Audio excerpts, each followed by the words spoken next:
How does it feel to be intoxicated? Can one really break from the habit of substance abuse? And what can really society do to break the scourge of substance abuse? This and more in today's episode.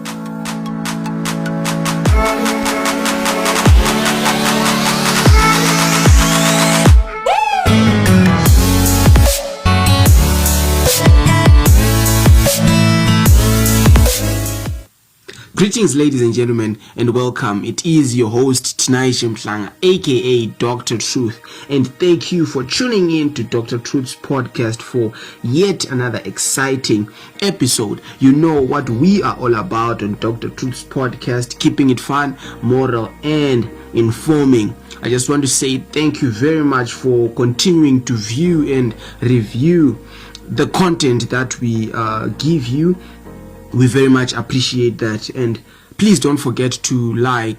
Also, if you are new to this platform, please do subscribe for more and help us grow. So today we are going to be talking about a very serious subject, particularly in the time that we are living in. We shall be talking about drugs. Yes, ladies and gentlemen, we are going to be talking about drugs. They are good, but if abused, they can be very destructive. Before going further, allow me to extend a mega shout out to the following people. Shout out to Shanine Moffat, Messi Joe, and my lighty Kudzaishi.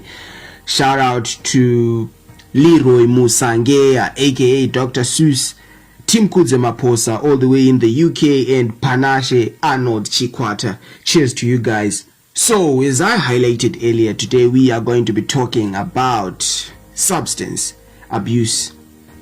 In an era where drug and substance abuse seem to be on the rise globally, Zimbabwe has not been left as an exception.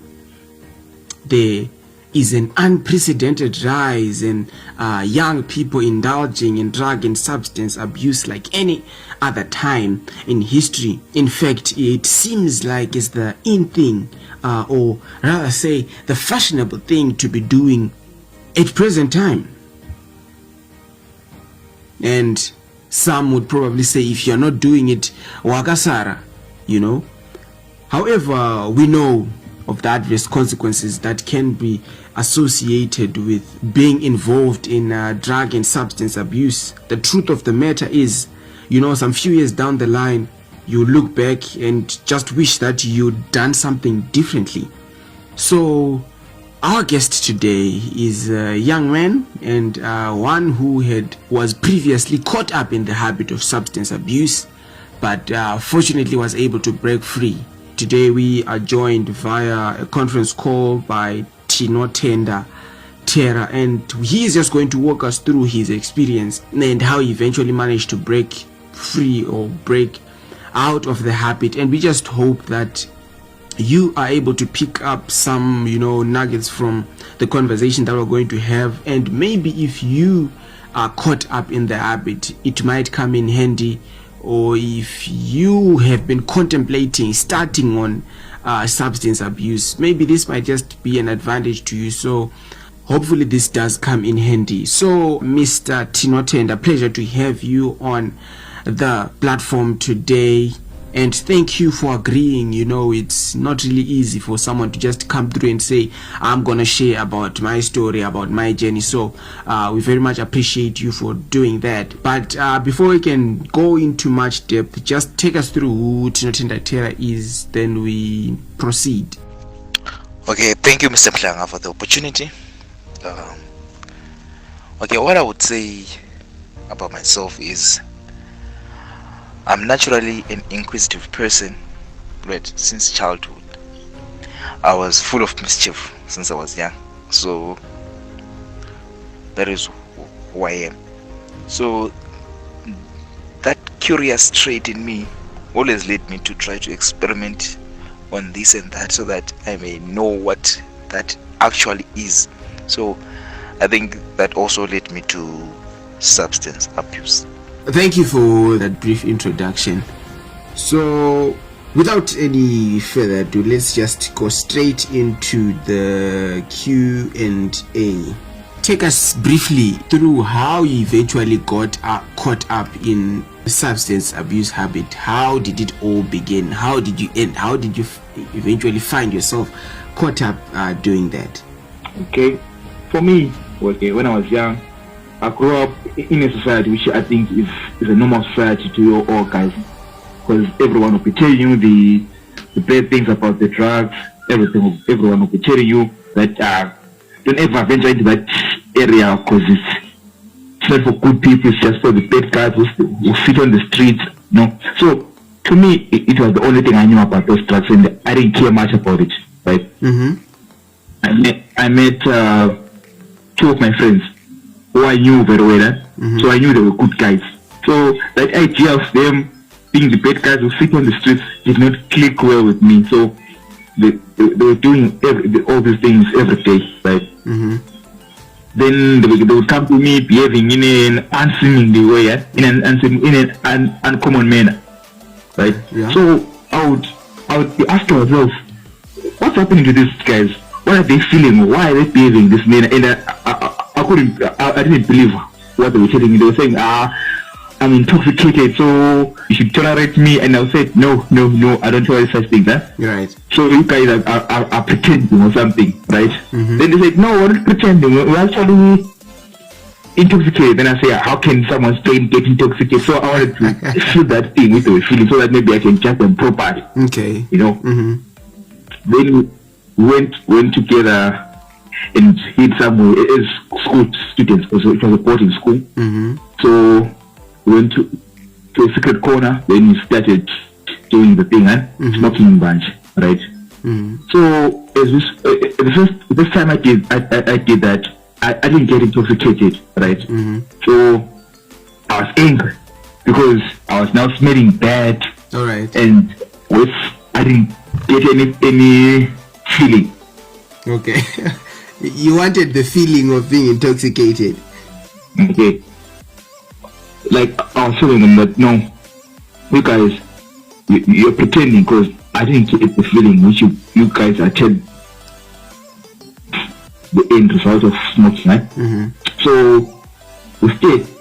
Maybe after a month or 2, these guys were still doing the same thing.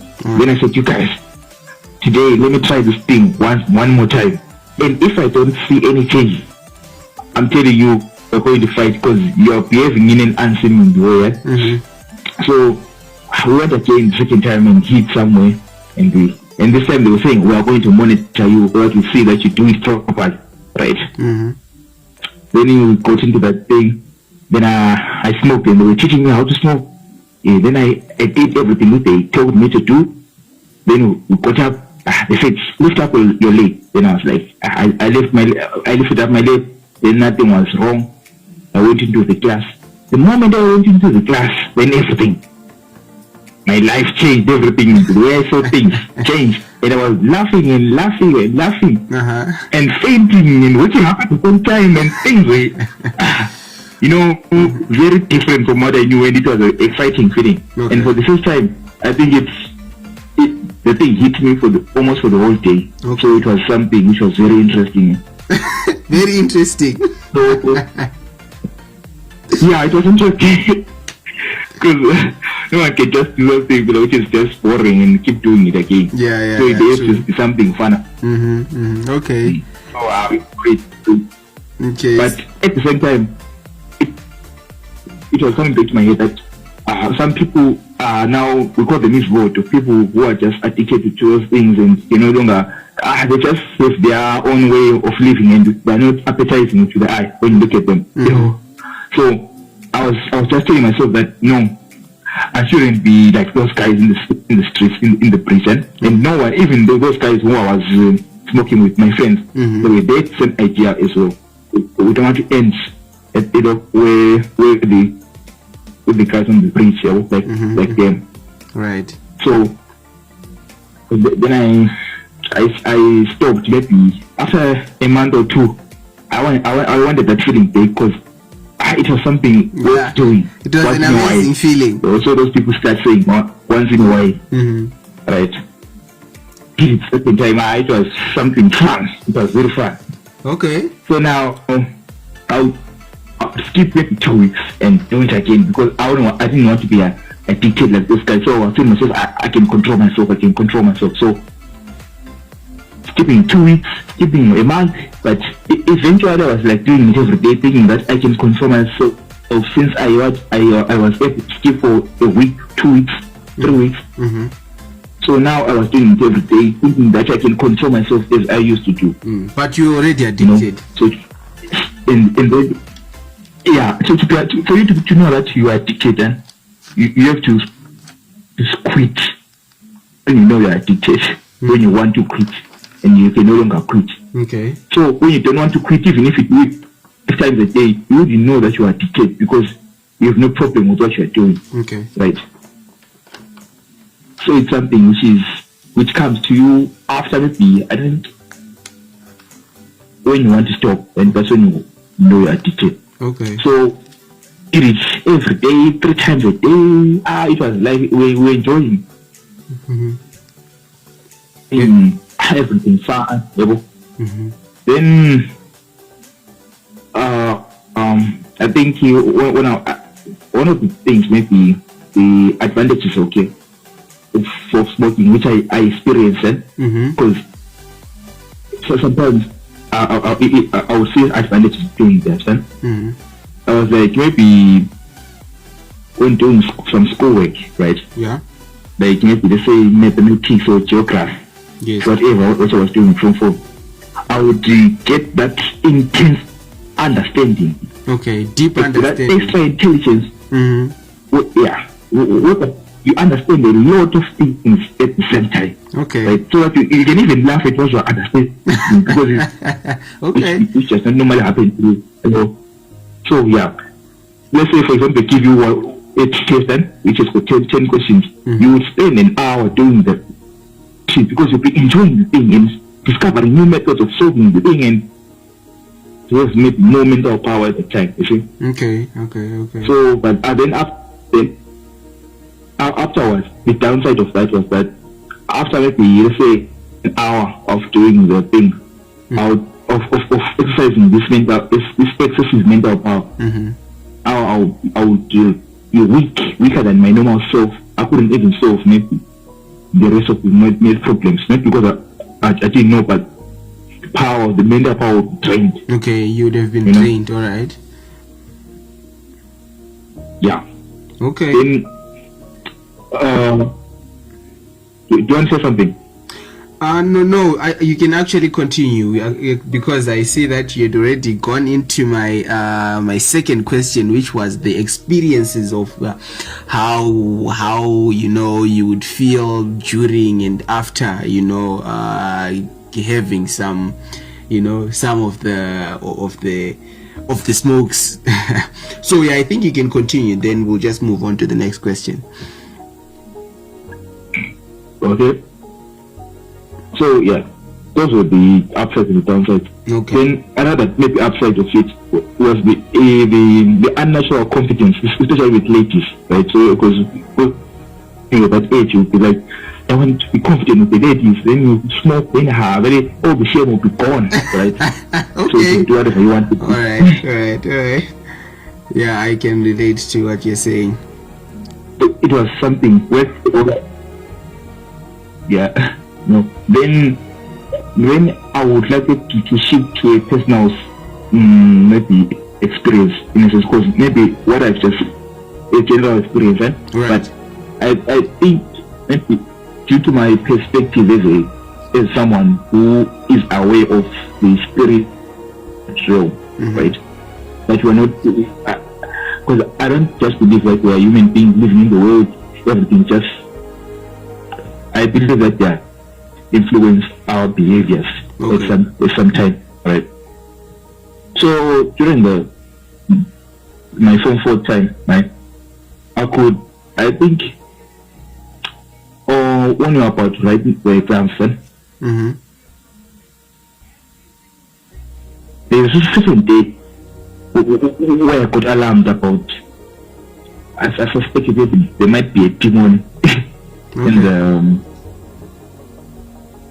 involved in my addiction of that thing, or in my consumption of that drug. All right. Because I was busy thinking to myself, Like next week I'm writing exams and I'm still smoking like no one's business. I'm going to fail. Right. Because then I wasn't someone who was reading a lot, because I used to play a lot. Okay.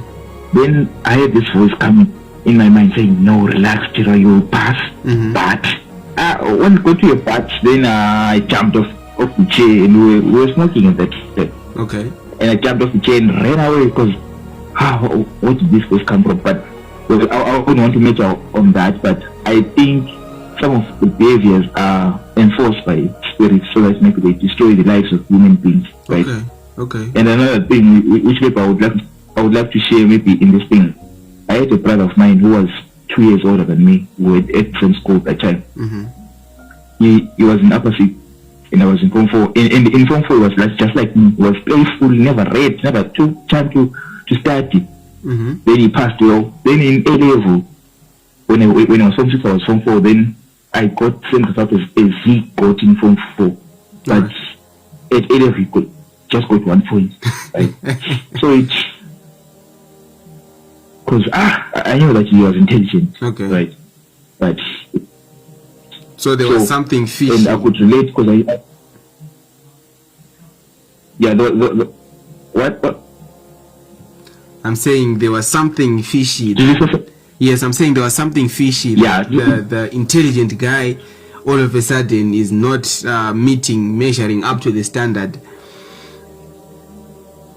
Yeah. Okay. And I could relate because I wrote, I think, when I wrote 9 subjects, it's in Form 4. When I wrote agriculture, I was intoxicated because I thought, I can do it intoxicated. Then into the only subject which I failed, I got a D. Okay. Right? Because I could answer some questions and I couldn't finish the whole paper because I was just enjoying a few questions. So this thing it helps you, but it also it doesn't fully help you. Okay. It maximizes a few points and weakens the rest of the potential. Okay, all right. Okay. Thank you very much, Tinotenda, for walking us through, how you started and walking us through the experiences. I actually did pick up some few points, right? Like how just the inquisitiveness of a person can lead them down a path of destruction, right? Because you were just inquisitive about if really these effects were real on those guys, and you found yourself already caught up in the habit of smoking marijuana or smoking imbanje, as it's commonly known. So yeah, during the days that we were in high school, there was a widely upheld assumption that if someone smoked mbanje and went into class or did some activity, they would do that, to the best of their capacity, right? And yeah, Mr. Tera, they coming through and telling us that, there were scenarios where you'd, after smoking, and you would, like work the meth like no man's business. So yeah, quite an interesting discussion that we have today. So Mr. Tera, can you tell us when were you subscribed to any faith at the time that you got involved with substance abuse, and how, if so, how were the two, the faith and your habit, shaping your narrative about life? Okay, when I got involved in the substance abuse, I was like Form 3, right? And at that time I wasn't involved in any religious belief, right? I believe that there was a God, but it wasn't a conscious belief. It was something which was subconscious due to maybe media and movies, but I hadn't taken a decision to be following that God throughout my lifetime. So I wouldn't say I was a Christian or anything, right? So I had no convictions about the substance abuse as something which was wrong, because I think it was all about my choice and my cards, playing my cards right and making sure that I don't get addicted. But it wasn't about any religious thing, but well, the thing caught me afterwards. Okay, thank you very much, Tinotenda, for that response.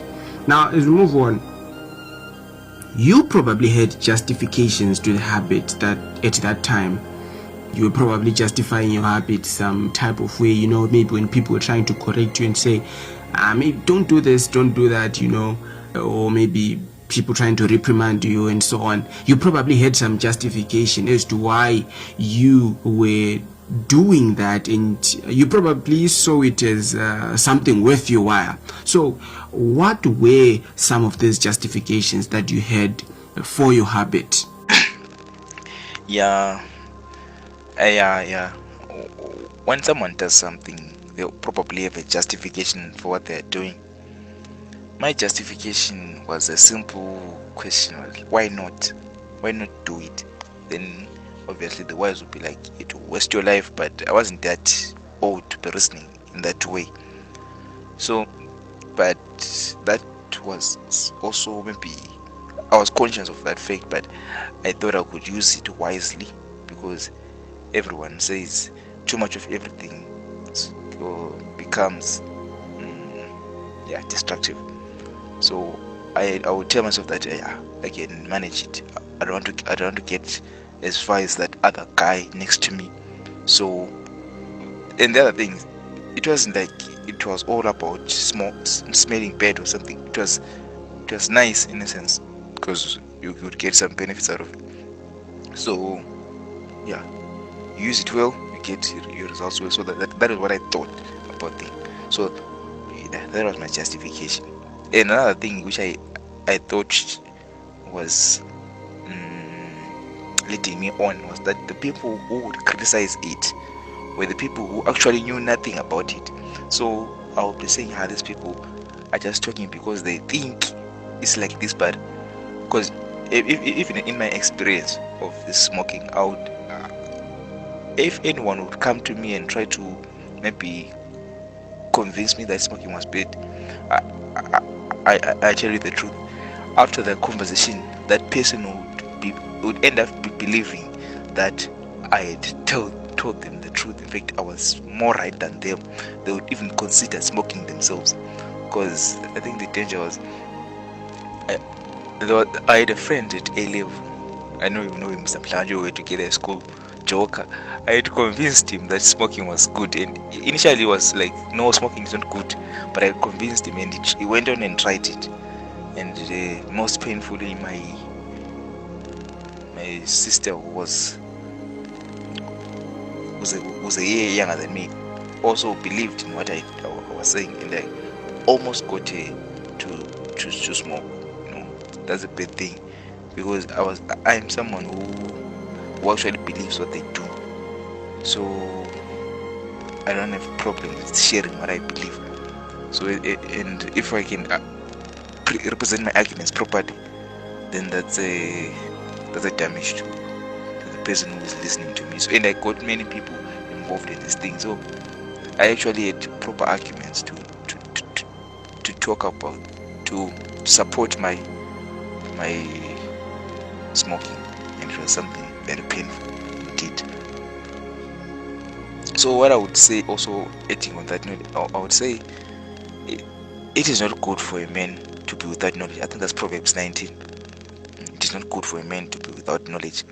Everyone should try to get an understanding of the realities behind substance abuse and drug abuse, so that they may know what is happening. Because most of the times, the people who have never smoked, they don't quite clearly represent the issues involved in smoking. So the one who's smoking, most of the times, has got an upper hand, because that person knows the facts, and if he can present the facts to you of the benefits of smoking, he might convert you to be a smoker. This I've seen through experience. So it is not good for a man to be without knowledge. Quite an interesting response there, Mr. Tino. You say you'd justify it saying, why not? Indeed, perhaps maybe, a person can say that was just maybe an ignorant type of answer, or maybe, at times when we don't really have our facts right, we are really confident in our era, very confident in era. And yeah, thank you very much for coming through with that. And yeah, like what you said, it is important like for people to get knowledge, whether you're in the habit or you want to confront someone who is in the habit. Do you have enough knowledge? If you're in the habit, do you have enough knowledge to be doing what you're doing? If you want to confront someone, do you have enough knowledge to confront that someone? You see? And we really appreciate that. Okay, so moving on, we understand that you finally broke out of the habit. What was the initiating factor of you breaking out of the habit, and how did you eventually manage to quit? Okay, yeah, I actually broke out from that addiction. Thank God for that. What I would say was the initiating factor for that process. When I broke out of it. I think it's Christmas 2020. I think it's 2021. Oh God. Okay, I think it's 2020. Yeah, 2020, end of 2020. That is when I was quitting the thing, right? In fact, the final points of my quitting was 2021, but 2020 was the year which I began to quit the thing, right? So it wasn't a one-day thing. Boom! Now I've stopped. No, it was a process. So the initiating factor was my belief in God, one, right, and even my academic decline. Because at school it was disturbing me sometimes when I would smoke. Sometimes even in school I would, especially when I was in upper 6, I would bring about 9 balls of those things at school and hide them in a certain library, which was no longer in use. I know you know it, Mr. Mhlanga, because we were together at school. Then I would hide them there, and then I would smoke. I think it's yeah. So the initiating factor was my belief in God, right, and my academic decline as well. So yeah. Okay, and also adding to the initiating factor, I think if for someone to quit this thing, they have to have a reason to quit. It's not like just quit, it's bad. No, you have to have a reason to quit. For me personally, the reason which I had for quitting was I was beginning to have a relationship with God, a personal relationship, not a religious relationship, but a personal relationship with God. Like I would read the Bible and hear God's voice, and in fact at that time I wasn't going to any church, so I was a free man. I would read my Bible and interpret it however I liked to, however it appeared to say to my mind, right? So then I would pray and experience God. So during those experiences, God would help me to understand that I should quit this thing. Then I would have that zeal to do it. Then I would fall back on it and try to quit, and God would encourage me. Like I would, because the reason which made me to quit was always there, which is God. So I wouldn't get discouraged when I fell into the temptation, because sometimes I would go back to my brothers, right, those people whom I was smoking with, and I would find them smoking, right? Then they would pass it to me. Then I would find it hard to resist, and I'll just take it. Then I'll say, let me just hit one round. Then before you know it, I would have maybe hit 4 rounds.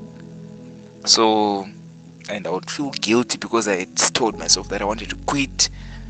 So, but then I want to thank God, because He would never leave me when I was discouraged. He would help me, and I wasn't listening to any materials on how to quit smoking. It was just God who helped me, and He was encouraging me. I would give it all to God. I don't want to lie to anyone and say I was doing this and that. Of course, I was trying to minimize my associations with those people who would drive me to smoke, but it was good, because I remember one day I thought I wasn't able to quit, because when I told myself I want to quit, the following day I would go back to the same thing. So I finally agreed to say, okay, let me not quit, because maybe it's not necessary for me to quit. God, after all, understands what I'm going through. But when I would come to that conclusion, God would no longer encourage me, and I'll feel that darkness and that hole and that misery. Then I would have to decide to quit. Then I would feel the encouragement of God to help me quit, because when we decide to do what is good, God surely assists those people that decide to do good. But if you say, I cannot do it, then God cannot help you, because He cannot force you to do something which you cannot. But if you say, I can do it through His power, of course, maybe some of you are not religious, but if you decide to do it, God will help you to quit it, right? Because after all, we're His creation. So I want to say about I want to talk about this experience, which actually showed me that I was an addict. I think there are two situations. There are many situations, but I just want to tell about two. One day I was at my auntie's place, my mom, and it was a Friday, so I went with a sachet of weed. They call it skunk, the high grade. So I was there. Then it was Saturday morning. I had started about Sabbath, so I would say today I would rest and smoke my weed, right? So in the morning I went out, smoked some weed. Then afterward, when I wanted to pray, then I understood that God wasn't happy about what I was doing. Then I had to stop, right? Then I took my sachet and threw it in a pole. You know those poles that help support the gates, right? Those round poles where you can even throw your papers and whatever. So I threw it there, and it went deep.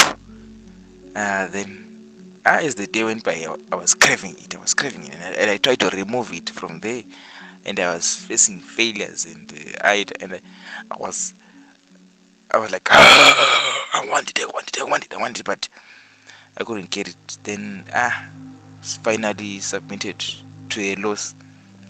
So the first thing I did when I came from my auntie's place, I think it was after a week, I smoked, but I knew that it wasn't good. So I would try to quit, because when I smoked I would feel guilty, then try to quit. Then the other experience is a similar one. I was at Ex-Addict. I bought some weed and went to a place which was secret place. Then I rolled my weed. When I was about to smoke, that guilt could not allow me to smoke, because I had made a decision to quit. I threw it away, and when I was on my way home, I couldn't handle the edges. I bought another thing and smoked.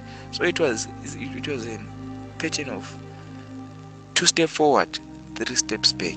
But at the end of it all, God assisted me, because He never left me to suffer alone. In fact, He would encourage me, and I would hear His voice in my heart, in my mind. So I think I would give it all to God. I don't want to lie and say many things. Thank you once again, Tinotenda, for that response. I just want to add on that, when people are told about something from a person who doesn't have experience, they are more likely to just take it lightly, just because this person doesn't have experience. But I just want to say to someone listening, hear it from the people that were once in the habit and managed to break out. Maybe you are not in the habit. We are not yet in the habit. or you are in the habit and you're struggling in the habit, or you're in the habit and you think you're enjoying the habit, right? That leaving the habit is actually difficult. It's actually a difficult job. You can't just do it overnight. You can't just wake up and say I will quit, or you can't just start and say no, I'll manage to control it, because eventually you're going to get very much caught up. You're going to get very much addicted, such that you can't do without. As we were seeing, as we heard from Tinotenda, as we were explaining how he struggled with trying to quit, and I appreciate like introducing the issue of his faith in God, how God eventually helped him along the way of being free from this habit. Because at times, we try human efforts, and human efforts do fail. So to someone who's listening, maybe you are in the habit, maybe you're enjoying the habit, or maybe you're not enjoying the habit, you're struggling in the habit, because you now have some other behaviors or some character which you don't really appreciate, and you've tried everything possible. Why not try God and see if it is not going to bring about a breakthrough? I mean, Tinotenda tried it and it worked. So you could try it as well, and it could be your doorway to breakthrough. Okay, thank you very much once again, Tinotenda. Now, as we move on from the time that you broke from this habit, have you ever felt any urges of wanting to go back to marijuana? Have you ever had that urge? Okay, sometimes I feel the urge to go back, especially when I'm stressed, when life hits me hard. I think I need something to distress my mind. Then I would think straight about alcohol and weed. Then another thing which comes back to my mind after thinking about that is the hardship which I faced when coming out of it, and I can never face it again.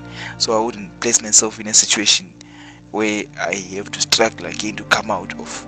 So yeah, the edges may come, but they're not as strong as they were back then. When they come again, when they come this time, there will be like thoughts and just cravings for ease. And so when I think about things which can give me an ease or a peace of mind, those things come in the list, but they're not as what would I say? It's forcing. Yeah, they're not as pressing. Yeah, but they do come. But yeah, they are enjoyable. Even if they come, I can forget them in a second, right? Wow. So I guess even after breaking out from the habit, you still need to continually fight those thoughts, because you now know the feeling, like how the soothing feeling that comes from these drugs. So you now need to continually fight those thoughts that want to push you back to that habit. Wow, thank you very much. Okay, so the drug scourge is one that has a tight grip on society today. What is your word to someone who is caught up in this habit? Maybe they are enjoying it, or maybe they are struggling to quit. What word do you have for such a person? Okay, yeah, it's true. Many people are indulging in the thing, in the weed, right?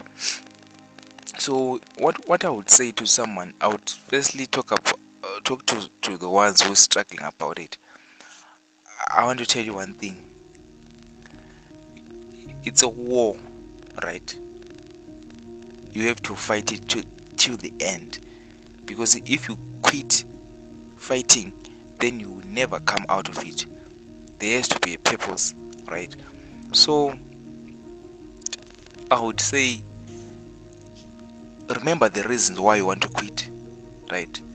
And sit alone, ask for strength from above. God will help you, because He actually wants you to quit. So He will assist you in quitting. But if you give up on trying, then you will never be free. So keep going, my friend.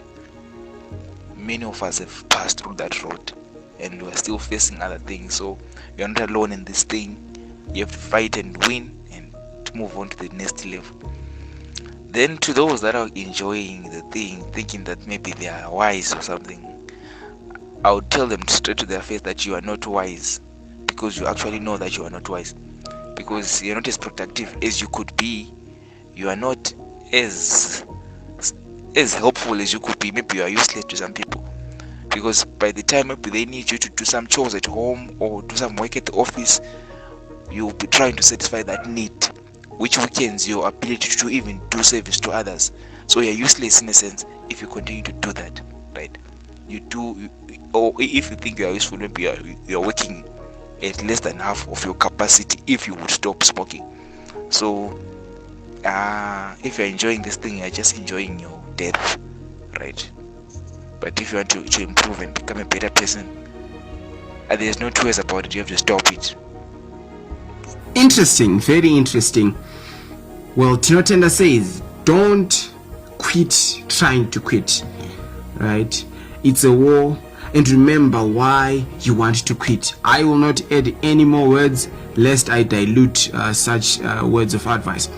Right, briefly take us or walk us through what society thinks about like people who are in this habit of drug and substance abuse. What is the view of society concerning these people? Okay,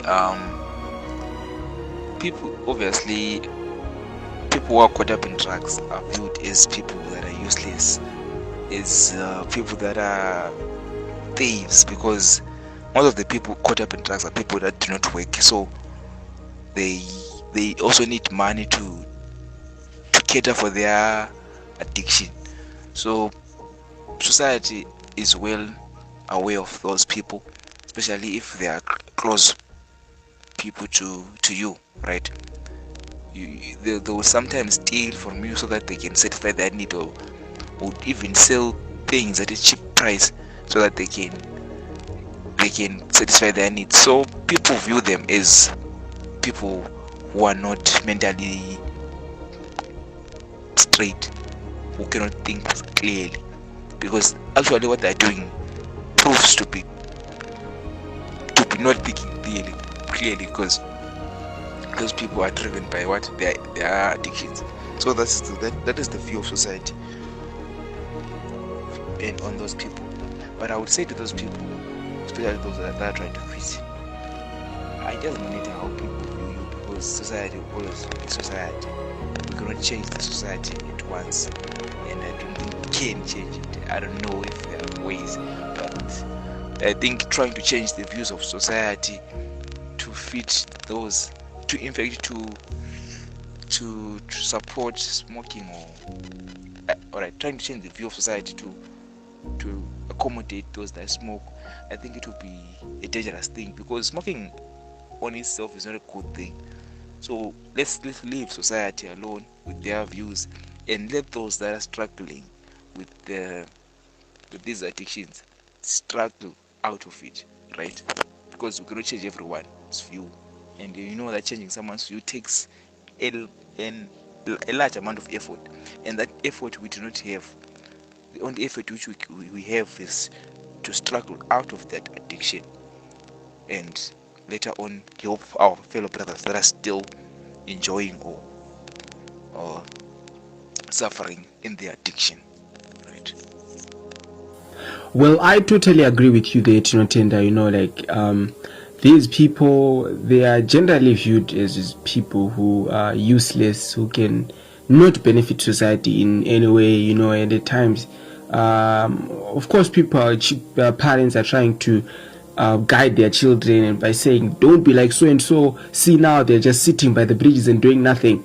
But I think the attitude of the society to people who are caught up in drugs also matters, because at the end of the day, our mission, our agenda is to try and get those people rehabilitated, right? So I would not say that they are totally useless, but they are just people who have been unfortunate to fall on the wrong path, you see. So I really think that the bottom of the matter is that these people are human, and they are just unfortunate to be on the path that they are on. And as much as they are human, they need to be loved, right? And they need to be helped to get their self back. I really think that that is the approach to helping these people. Now, as we draw to a close of this discussion, how do you think that communities or families can best approach this scourge of drug and substance abuse? Because it's a cancer to our society, and we just want to eliminate it by all means possible, right? So how do you think we can really approach this issue? How do you think societies and communities and families can really, approach this issue so that they really nip the issue in the bud? Okay, I think families can approach this in a quite helpful way. Okay, one day I think a month ago or two, I'm not sure, but I was talking to my fellow brothers who I used to smoke with, and they are now addicted to this thing called crystal meth, right? And it's very addictive, and it's hard to quit. I think it's 10 times more than Mbanje, because it gives you a high which cannot be matched by any drug available in Zimbabwe. So, of course, as compared to this boring life, what can you do? What can you prefer to do if you're someone who knows that enjoyment, you obviously go into it? So I was asking them, what can I do for you guys? Because I feel for you, but what can I do to help you? Then we were saying, we no longer want to do this because we know that it's killing us. Well, it's making us useless in our families. We cannot be people who are helpful in society. So we want to quit, but this age is too much. We cannot fight against it. So I was saying, that's the only way. That's the only thing you can do. But they suggested something else.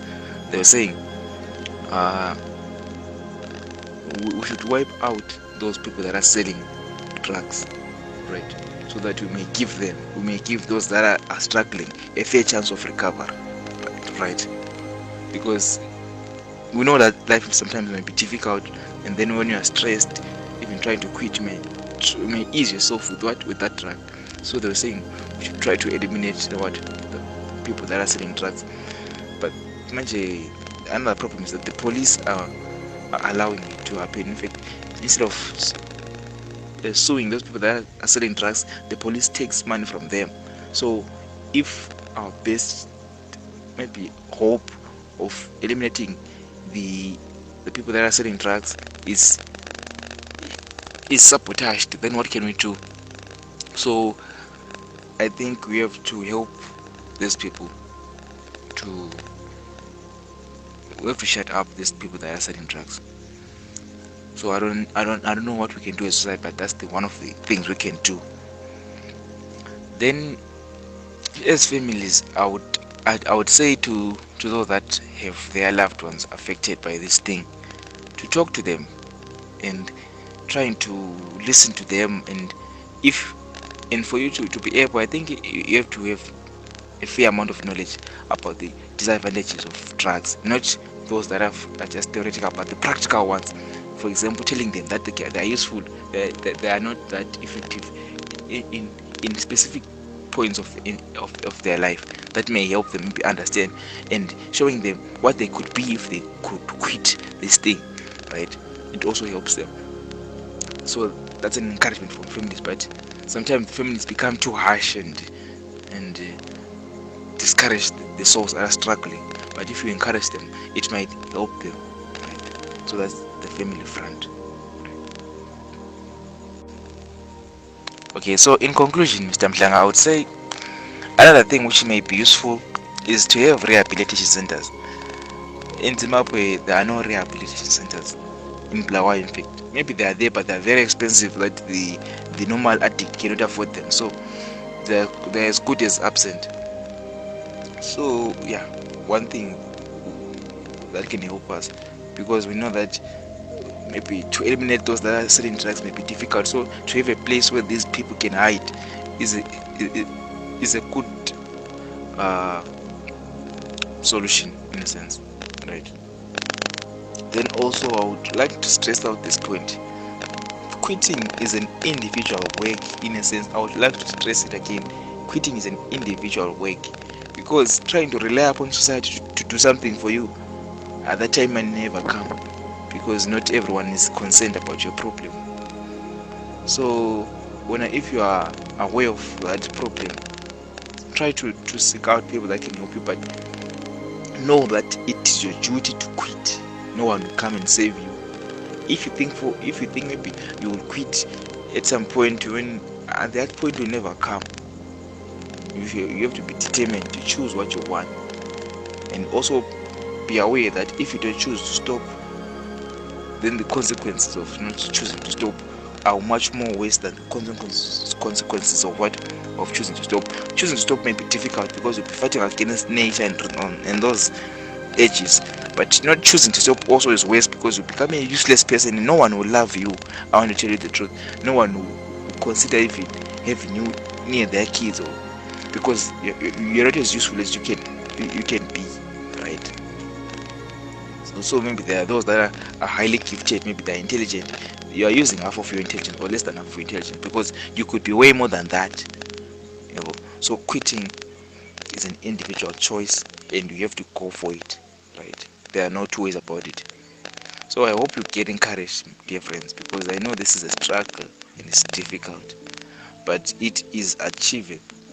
I believe God helps people to stop, right? So wherever you are, don't feel discouraged.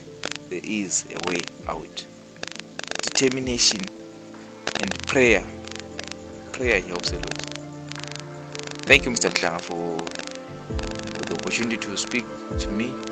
Quite some insightful words there coming through from Tinotenda. Indeed, family and society have a big role to play in ending this menace of drug and substance abuse. There is definitely need for a strategic plan, a strategic approach to how we can end this scourge. Ladies and gentlemen, that was Tinotenda, and we were discussing the issue of drug and substance abuse. And the take-home message is you can definitely break out from that habit. So don't let that habit rob you of your potentially bright and rich tomorrow. Don't let that habit of drug and substance abuse, be it smoking, be it alcohol, be it crystal meth, don't let it be the defining factor of who you are, because definitely you can be something bigger and better than that which you are now, as you are still in that habit. If you think you're still enjoying the habit, think of where your habit will land you. Think of some 5-10 years from now, if you continue on crystal meth, if you continue on smoking, if you continue on alcohol, what is your future going to be like some 5-10 years down the line? Think of that, and maybe it may help you come to a decision of wanting to opt out of this habit of substance abuse, because I tell you that this habit is indeed wreaking havoc in the lives of many people. So in the name of shaping a great and bright future, we say no to drug abuse, no to mbanje, no to bronco, no to crystal meth, no to all of these drugs that are being abused in our communities, in our society. So next up is our health tip for the episode.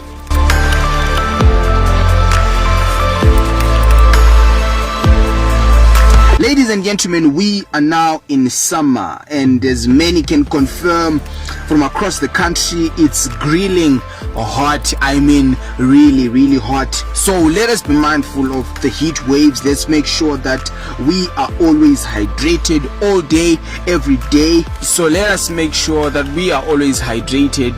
Also, if you want to go out in the sun and you are one of those, just make sure that you have got sunscreen, right? And let us just stay safe from the sun. And also, if you happen to find yourself with a headache, try not to treat the headache, but treat the underlying cause of the headache, which may likely be dehydration. In some instances, people want to treat headaches with painkillers because they think it's the main problem, but the headache just comes through as an effect. So you need to get to the cause, which most likely in this heat wave-stricken season is likely going to be dehydration. So it's an appeal, ladies and gentlemen, let us continue to stay hydrated. Let us not find ourselves in the sun for extended periods of time.